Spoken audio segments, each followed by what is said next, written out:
Sir over thinking से means उसे ख़त्म कैसे करें? खत्म क्यों करना है? अच्छी होती है ओवर थिंकिंग, बुरी थोड़ी है। मीन्स हर सिचुएशन में हम सब कुछ भी एजम्पशन लगाते रहते हैं अपने और कंफ्यूज हो जाते हैं, उसमें पूरे इंटैंगल हो जाते हैं। हाँ, please have a seat. Number one तो आप ये समझो कि ओवर थिंकिंग कोई बुरी नहीं है। जितने भी साइंटिस्ट हुए हैं पास्ट में, वो आपसे ज़्यादा सोचते थे, आपसे कम सोचते थे? ज़्यादा ही सोचते थे। मैं आपको क्या लगता हूँ, मैं यहाँ बैठा हूँ, मैं आपसे ज़्यादा सोचता हूँ, कम सोचता हूँ? ज़्यादा ही सोचता हूँ, कम तो नहीं सोचता। आप कोई भी टॉपिक दे दो, देखो मेरे पास तो तैयार बैठा रहता हूँ मैं तो। हाँ, मतलब हर टॉपिक के ऊपर मेरे पास कुछ ना कुछ है बोलने के लिए। तो द पॉइंट इज़ कि ज़्यादा सोचना प्रॉब्लम नहीं है, सोचना प्रॉब्लम नहीं है, क्योंकि अगर आप सोचना ही बंद कर दोगे तो आप में और जानवरों में क्या फ़र्क है? हम में और जानवरों में क्या फ़र्क है? सोचने का ही तो है। हम सोच सकते हैं, सोच करके अपने आप को जानवरों से बचा सकते हैं। बेचारे जानवर सोच करके अपने आप को हमसे बचा नहीं सकते, उनके पास कोई प्लान नहीं है कि इंसान से कैसे बचे। तो सोचना प्रॉब्लम नहीं है, गलत सोचना प्रॉब्लम है, right? Wrong thinking. Right thinking is not a problem, उससे तो आप सोल्यूशंस निकाल लोगे ना अपनी लाइफ के। तो रॉन्ग थिंकिंग क्या है? What is wrong thinking? Wrong thinking का ग्राउंड क्या है? रॉन्ग थिंकिंग, राइट थिंकिंग जो मैं कह रहा हूं, कैसे डिसाइड करें कि क्या रॉन्ग है क्या राइट है?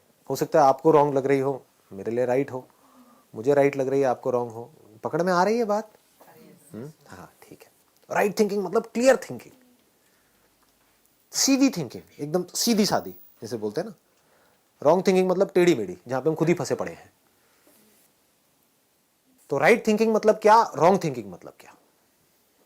बताओ जी। सर जो बिलीफ्स पे बेस्ड है वो रॉन्ग थिंकिंग है, और जो रियलिटी पे बिल्कुल बेस्ड सही, है। बिल्कुल सही। Let's give a big hand for him. क्या हुटिंग करी पाई आपने?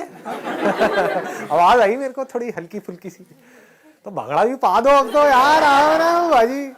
हाँ, ये बात क्लियर हुई। ये बोली है, जो भी आपके बिलीव्स के ऊपर बेस्ड है वो रॉन्ग थिंकिंग है, और जो रियलिटी के ऊपर बेस्ड है वो राइट थिंकिंग है। बिलीव्स हमारे किसके ऊपर बेस्ड है? इल्यूजन के ऊपर बेस्ड है।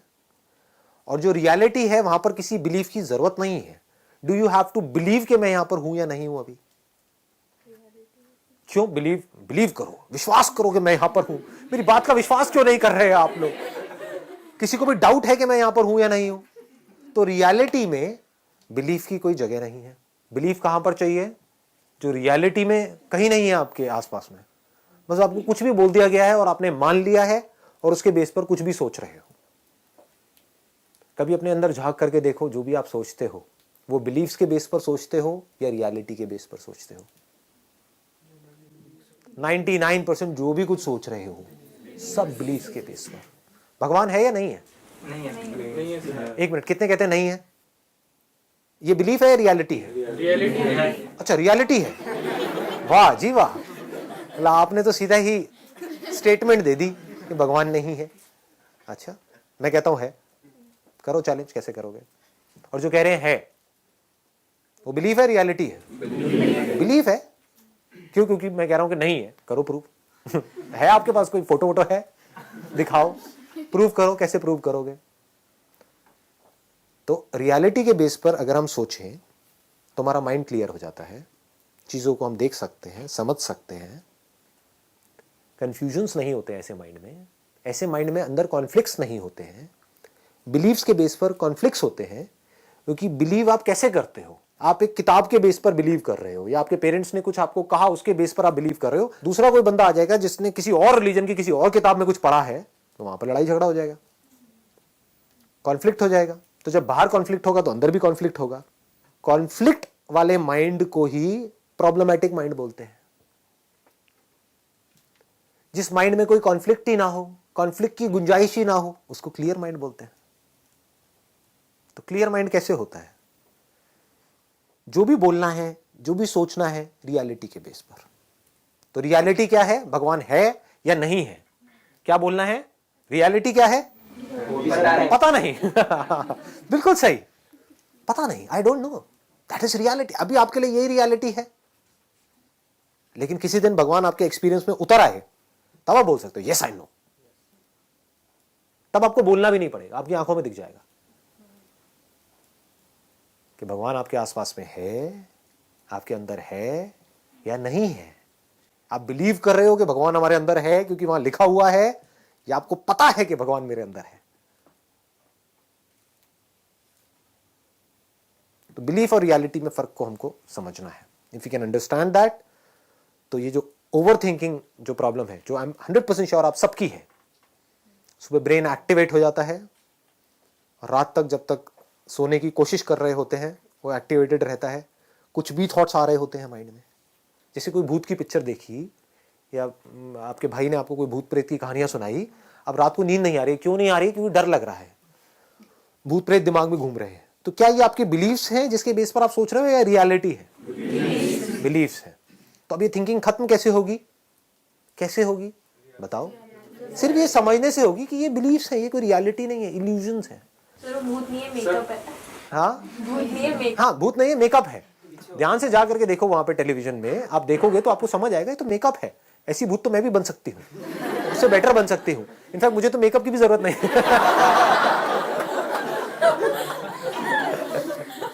ये आपको जवाब मिल गया है, क्लियर जवाब मिल गया है। अगर किसी पर्सन के लिए अगर हम कि हाँ वो ऐसे हैं वो वैसे हैं, तो दिमाग में उनकी नेगेटिव और पॉजिटिव दोनों बहुत आता रहता है। तो उसको कैसे करें कि वो सच में ऐसे हैं या वो ऐसे दिखा रहे हैं?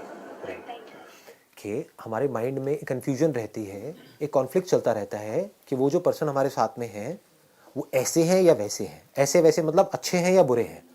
तो वो अच्छे भी हैं और बुरे भी हैं। दुनिया में ऐसा कोई नहीं है जो सिर्फ अच्छा हो या सिर्फ बुरा हो। बुरे से बुरे में भी अच्छाई होती है, अच्छे से अच्छे में भी बुराई होती है। लेकिन जिस बेस पर आप उनके बारे में अच्छा बुरा सोच रहे हो, जरूरी नहीं है वो सच है, वो इल्यूजन भी तो हो सकता है ना। तो रियलिटी है या इल्यूजन है वो कैसे पता लगेगा? उनके साथ बैठ करके पता लगेगा। चाहे डायरेक्टली उनसे पूछो, चाहे इनडायरेक्टली पूछो, डिपेंडिंग अपॉन योर रिलेशनशिप। जैसे आज अगर मैं अपनी बात करूं तो मेरी और मेरी वाइफ की जो रिलेशनशिप है, अगर जरा सा भी कुछ मेरे को लगता है तो मैं सीधा जाकर के उससे पूछ लेता हूं कि मुझे ऐसा लग रहा है क्या, तो वो हंसने लग जाती है कि क्या लग रहा है। मुझे थोड़ी एक्चुअल में पता है कि वो अपने माइंड में क्या सोच रही है, तो मैं क्या करता हूं, जा करके उससे पूछ लेता हूं, तो पता लग जाता है कि वो मेरा बिलीफ था या रियलिटी थी। तो माइंड में कभी भी चीजों को पड़े मत रहने दो। ये जो चीजें पड़ी रहती है ना, ये सड़ने लग जाती हैं टाइम के साथ साथ। किसी के लिए आपके दिल में कुछ बुरा है, कोई नफरत है, ये है वो, निकाल दो ना, उसको खत्म करो। बंदे को खत्म नहीं आया। एक मिनट, समझे मैंने क्या बोला? यही प्रॉब्लम है, आप कुछ और मत समझ जाना। खत्म करो मतलब उस बात को खत्म करो, या तो उससे बात करके उस प्रॉब्लम को सॉल्व करो, या फिर अगर बहुत ही ज्यादा किसी के लिए कोई खुंदक है तो कमरा अपना बंद करो जिस वक्त घर में कोई ना हो, और चीखो चिल्लाओ, ये करो वो करो, कुछ भी, 2-4 कांच के ग्लास ले लो, तोड़ दो ऐसे करके, बाद में उसको साफ कर दो, थोड़ा खून वून भी निकल आएगा तो रिलैक्स हो जाओगे। तो अंदर की जो भी भड़ास है वो निकाल दो, मतलब उसको दबा करके मत रखो अपने अंदर। किसी के लिए भी अगर आपके मन में किसी भी तरह की कोई बुरी फीलिंग है, कोई बुरा थॉट है, कोई किसी को नुकसान पहुंचाने की चाह है, तो समझ जाओ आप खुश नहीं रह सकते, उसका कुछ नहीं जाएगा। मतलब आपको अपने माइंड को क्लियर करना है, पहले ये समझ लो। ये हम बड़ी गलती करते हैं। हम क्या कर रहे हैं, हम उसको कन्विंस करने की कोशिश कर रहे हैं। हो सकता है आपकी किसी के साथ लड़ाई हो, लेकिन वो एंड तक आपसे लड़ता ही रहे, मरते दम तक आपसे नाराज ही रहे। आपने कोई गलती कर दी, आप उससे माफी मांग रहे हो, लेकिन फिर भी वो आपको माफ नहीं कर रहा है। तो आपको अपने माइंड को क्लियर करना है, आपको अपने आप को माफ करना है कि I am just a human being, मेरे से कोई गलती हुई और मैंने खुद को माफ कर दिया। अब उसने नहीं किया तो वो उसकी प्रॉब्लम है, वो मरेगा पूरी जिंदगी के लिए, वो सड़ेगा अंदर ही अंदर। इसको सड़ना बोलते हैं, अंदर ही अंदर। कोई आपसे जेलसी कर रहा है तो आपको वहां पर उसके माइंड को क्लियर नहीं करना है कि वो आपसे जेलसी ना करे। उसको आप कैसे क्लियर करोगे? आपको अपने माइंड को क्लियर करना है कि मेरे अंदर जेलसी पैदा ना हो। कोई अगर अपने आप को आपसे कंपेयर कर रहा है तो कोई बात नहीं, करने दो, उसकी अपनी प्रॉब्लम है। आपको खुद को किसी से अपने आप को कंपेयर नहीं करना है। जहां आप कंपेयर करते हो वहीं आप फंस जाते हो। या तो आपकी ईगो बढ़ेगी, या अपने आप को नीचे गिराया तो आपकी सेल्फ एस्टीम की धज्जियां उड़ जाएंगी। तो ना अपने आप को किसी से कम समझना है, ना ज्यादा समझना है। ये बात पकड़ में आ गई है ना? ये कुछ बेसिक्स हैं लाइफ के।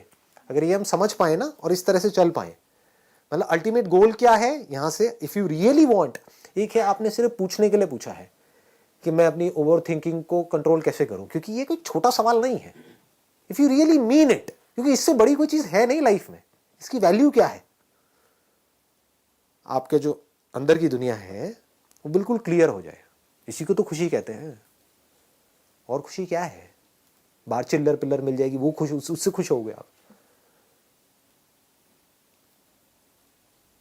समझे? आपने कहा किसी से कंपैरिजन नहीं करना चाहिए हमें। ऐसे क्यों सर? करो कंपैरिजन करो और फिर देखो अंदर क्या होता है, तो धीरे धीरे समझ आएगा। नहीं, I am not joking, seriously समझो। आप कह रहे हो कंपैरिजन करना चाहिए नहीं करना चाहिए, तो मैं कह रहा हूँ I may be wrong, I may be right. तो कंपैरिजन करो और अपने अंदर झांक करके देखो क्या होता है, आपकी माइंड की कंडीशन क्या होती है। नहीं, अगर हम किसी बंदे को कुछ देखेंगे नहीं, कुछ समझेंगे नहीं वो क्या कर रहा है क्या नहीं। तो आप कंपेयर थोड़ी कर रहे हो, आप तो सीख रहे हो। Is learning comparison? आप अपने आप को मेरे से कंपेयर कर रहे हो या मेरे से कुछ सीख रहे हो? हाँ, अगर कंपेयर करोगे तो अपनी धज्जियां उड़ा लो। समझ गए? हाँ, कि ये बंदा कहाँ है, मैं कहाँ हूं, ये वो व्हाटएवर। सीख रहे हो तो चाहे इससे सीखो चाहे गली में किसी भिखारी से सीखो, उसमें कंपैरिजन की क्या जरूरत है? सर हम नहीं करते सर, पेरेंट्स करते। करने दो। अभी मैंने क्या कहा यहाँ पर, ये बात समझ आई कि आपको अपने माइंड को ठीक रखना है, अपने पेरेंट्स के माइंड को नहीं। आपके पेरेंट्स अपने माइंड को ठीक रखना चाहते हैं या नहीं चाहते, ये उनकी प्रॉब्लम है। मैंने इतनी सारी बातें आप लोगों से करी, लेकिन इन बातों की इंपॉर्टेंस और इसकी डेप्थ आप देख पाते हो या नहीं देख पाते हो, ये आपकी प्रॉब्लम है, मेरी नहीं है। मेरा जो काम था मैंने सिंसियरली कर दिया है, आगे आपका काम है।